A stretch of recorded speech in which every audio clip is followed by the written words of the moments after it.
طالبة بالمرحلة الثانوية بمحافظة الأحساء تخترع مظلة عجيبة. زهراء العيثان تبتكر مظلة تحوي مروحة للتبريد والإنارة أيضا.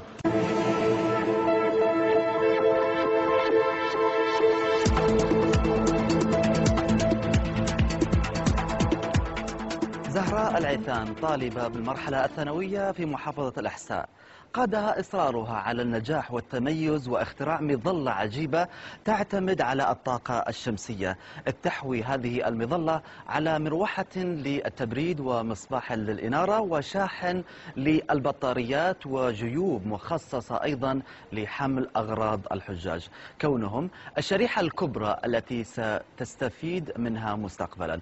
الاختراع حصل على إعجاب المختصين ليتم ترشيحه لنيل أفضل اختراع لهذا العام في المنطقة الشرقية. الزميل حسين فقيه والتفاصيل عن هذه المظلة العجيبة نتابع.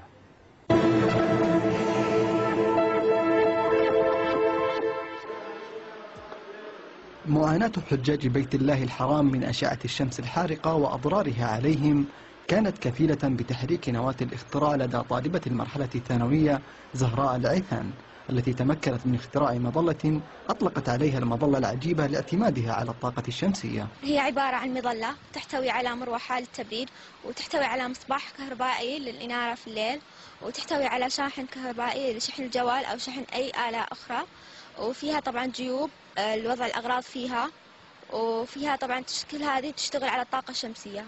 أوقات بدت عصيبة أحيانا ومسلية أحيانا أخرى قضتها زهراء في إعداد هذه المظلة التي حصدت بها على جائزة أفضل اختراع على مستوى المنطقة الشرقية.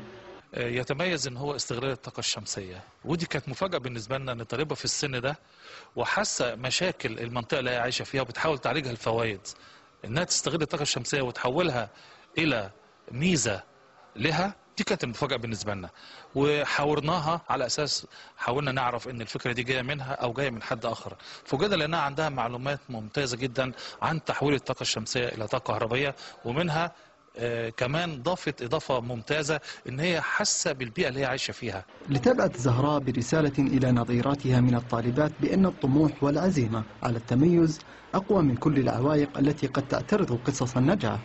حلو الشعور إنك اخترعت شيء اسمك يعني مخترع.